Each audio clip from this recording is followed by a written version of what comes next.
आज का टॉपिक है resource planning. Resource planning is a very complex process and essential too. ये बहुत ही कॉम्प्लेक्स प्रोसेस है और जितना कॉम्प्लेक्स प्रोसेस है उतना ही जरूरी भी।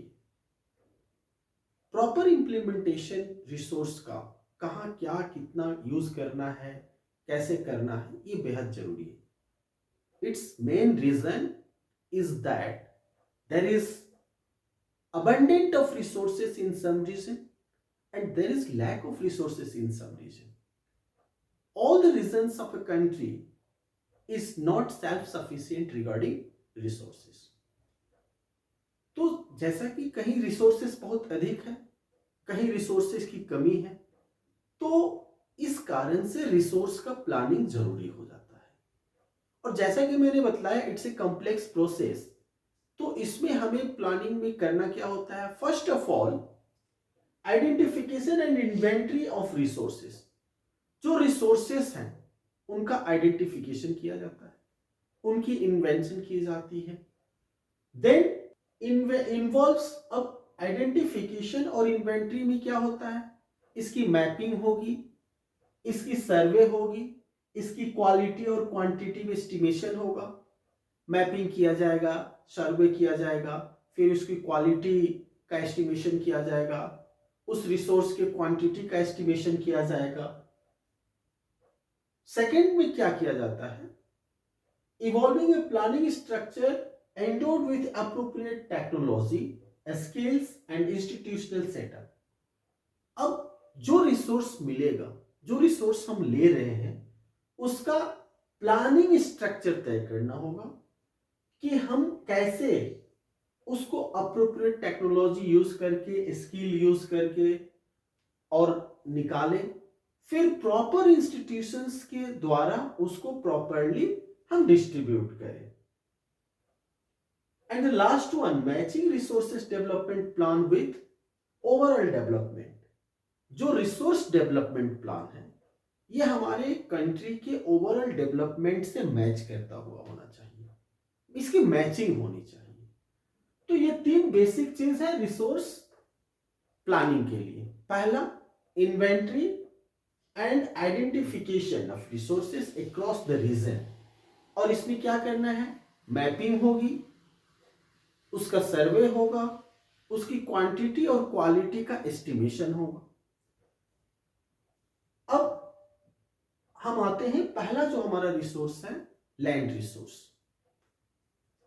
It is utmost important resource. It supports natural vegetation, wildlife, road transport, economic activities, communication. Land resource जो है बहुत ही इंपॉर्टेंट रिसोर्स है। यूं कहें कि मोस्टली हमारे सारे रिसोर्स जो है वो लैंड रिसोर्स में ही आ जाते हैं। हमारा ट्रांसपोर्टेशन लैंड रिसोर्स पर डिपेंडेंट है, हमारा वेजिटेशन ग्रो लैंड रिसोर्स पर डिपेंड है, हमारा इकोनॉमिक एक्टिविटीज जो है लैंड रिसोर्स पर, कम्युनिकेशन लैंड रिसोर्स पर। तो इस तरह से land resource utmost important resource हो गया, बहुत ही इंपॉर्टेंट, बेहद इंपॉर्टेंट रिसोर्स है। There are different physiology. Number one, mountain, plateau, plain and island. अब लैंड रिसोर्स में डिफरेंट फिजियोलॉजिकल आ जाता है। माउंटेन है, प्लेट्यू है, प्लेन है, आइलैंड है। Now utilization of land. तो लैंड का यूटिलाइजेशन कैसे होता है? अब इसमें फॉरेस्ट है first, second land not available for cultivation. Second में वे लैंड आ जाता है जिसका कल्टीवेशन के लिए यूटिलाइज नहीं होता है, जैसे बैरन और wasteland, non agricultural land. Third में आता है फॉलो लैंड्स। फोर्थ में है net sown area. Net sown area those area which are cultivated throughout the year, जिसमें सालों भर कुछ ना कुछ खेती होती है, उसको हम नेट सोन एरिया कहते हैं। लैंड यूज पैटर्न क्या है हमारे कंट्री में?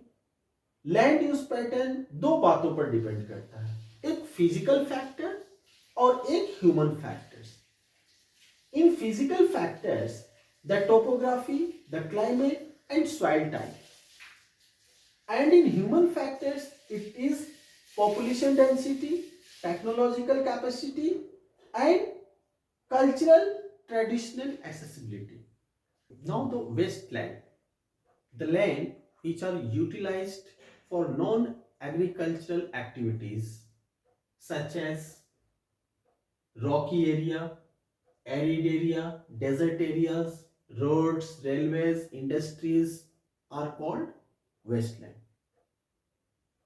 जो लैंड एरिया एग्रीकल्चरल एक्टिविटी के अलावे अदर एक्टिविटी के लिए यूज किया जाता है, या फिर जैसे रॉकी एरिया है, डेजर्ट एरिया है, इंडस्ट्रीज जहाँ लगा हुआ है, जहाँ रोड बना हुआ है, रेलवेज बना हुआ है, तो ये सब लैंड यूज जो किया गया है इन सब एक्टिविटीज के लिए, उसको हम वेस्ट लैंड कहते हैं. Those are called waste land. Next, land degradation. Degradation means reducing the quality, decreasing the quality. किसी चीज का क्वालिटी का डिक्रीज करना, डैमेज करना डिग्रेडेशन होता है. तो लैंड डिग्रेडेशन में क्या है? Decreasing of fertility of land due to human activities. कुछ ह्यूमन एक्टिविटीज ऐसे हैं जिसके कारण लैंड की proper fertility, proper use decrease करता है, उसकी क्वालिटी डिग्रेड होती है, उसे हम कहते हैं लैंड डिग्रेडेशन. अब कौन कौन से एक्टिविटीज है जिसके कारण लैंड डिग्रेड होता है? जैसे माइनिंग, डिफोरेस्टेशन और overgrazing, industrial effluents. These are the activities which cause land degradation. Deforestation, cutting down of trees ruthlessly without thinking about its impact. उससे क्या है? लैंड डिग्रेड करेगा, फॉरेस्ट नहीं रहेगा, प्लांट कटेंगे, उसके बाद जो बाइंडिंग किए रहते हैं प्लांट्स सॉइल को, वो बाइंडिंग लूज होगा, लूज होकर के वो इरोड होगा और लैंड डिग्रेड हुआ. माइनिंग एक्टिविटीज से डिग्रेड हुआ. ओवरग्रेजिंग, जहां पर्टिकुलर लैंड एरिया पर बार बार किसी जानवर, गाय भैंस भेड़ बकरे जो चराए जाते हैं, ग्रेजिंग कराए जाते हैं, जिसके कारण वहां पर जो लैंड होता है वो डिग्रेड कर जाता है इरोजन के कारण. इंडस्ट्रियल इफ्लुएंट्स, बहुत से ऐसे इंडस्ट्रीज हैं जो अपने वेस्ट इफ्लुएंट्स जो हार्मफुल है वो लैंड में डंप कर देते हैं, जिसके कारण लैंड डिग्रेड करता है. नेक्स्ट है कंजर्वेशन. अब ये जो लैंड डिग्रेडेशन हो रहा है ये हमारे लिए काफी हार्मफुल है. तो what to do to conserve the degradation of land? ये लैंड के डिग्रेडेशन को कंजर्व करने के लिए, बचाने के लिए हमें क्या करना चाहिए? तो first thing that we should do is afforestation and proper grazing management. हमें लैंड डिग्रेडेशन को रोकने के लिए अफॉरेस्टेशन करना होगा. Means we should plant more and more trees and we should have a proper grazing management. जो grazing management है उसको प्रॉपर वे में लागू करना होगा. नेक्स्ट है planting shelter belts of plants. Plants का पर्टिकुलर शेल्टर बेल्ट डेवलप करना होगा. Stabilization of sand dunes, growing thorny bushes. अब डेजर्ट एरिया में क्या करना है? सैंड ड्यून्स को स्टेबलाइज करना होगा.